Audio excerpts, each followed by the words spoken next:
Alors, on va corriger le numéro 63 sur le tableur de la page 31.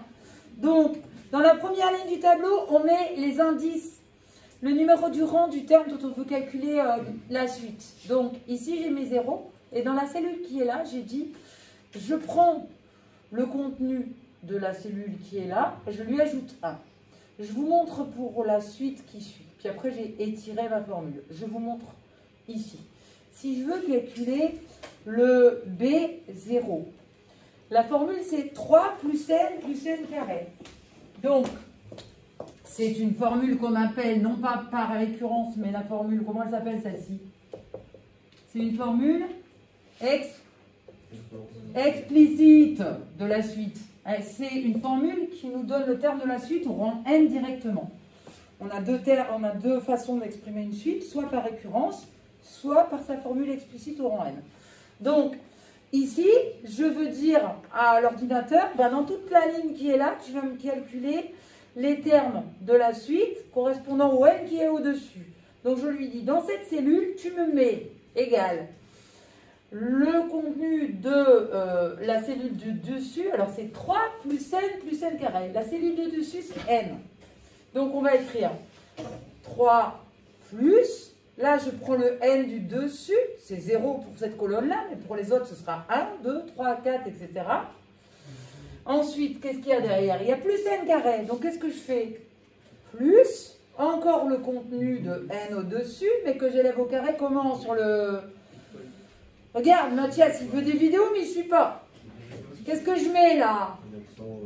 Je veux le mettre au carré. Donc, pour le tableur, c'est soit vous faites B1 étoile B1, soit vous mettez la puissance avec le chapeau de entrée. Alors, est-ce que ça marche? Ça nous donne B0 égale à 3 plus 0 plus 0, ça fait 3. Est-ce qu'on voit là? Je ne crois pas. Hein. Bon, on remettra le tableau, je vous montrerai le tableau après. Donc, j'étire ma formule à partir de 3. Et normalement, les premiers termes sont ceux-ci. Est-ce qu'on peut les vérifier? Hop! On voit là-dedans, B1 égale à 3 plus 1 carré. Ça donne 3 plus 1, 4, plus 1, 5. Ça marche. Bon, a priori, ça marche. Au moins sur les deux premiers. Deuxième partie de l'exercice. On nous demande dans le petit b, de calculer les termes de la suite Cn. On a saisi dans B3. B3, c'est ici, B3, donc c'est dans cette cellule-là.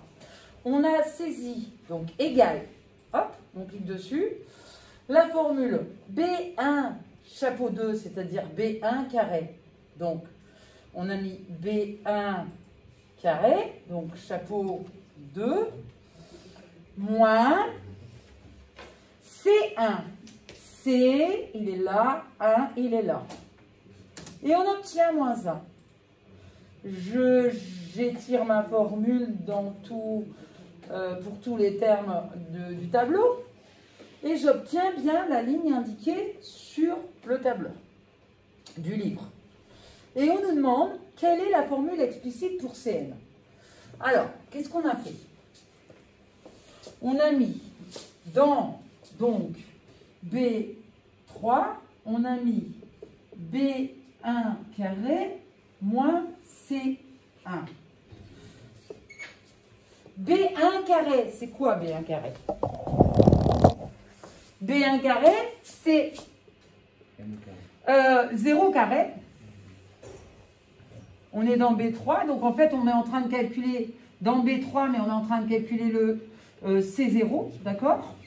On a mis dans C0, on a mis le n égale à 0 au carré, moins C1, c'est quoi C1? Ouais, c'est le suivant. C'est le 0 plus 1. On a mis 1. Dans C1, on a mis quoi? Dans C1, du coup, on a mis 1 au carré, moins le suivant de 1 qui vaut 2. Dans C2, on a mis 2 au carré, moins le suivant de 2 qui est 3. Est-ce que ça donne les bons résultats? Moins 1, moins 1, 4 moins 3, 1. Allez, on essaye ces 3. On a mis Qu'est-ce qu'on a mis alors du coup? 3 au carré. Tu peux vérifier si on voit bien en bas de mon tableau là, s'il te plaît?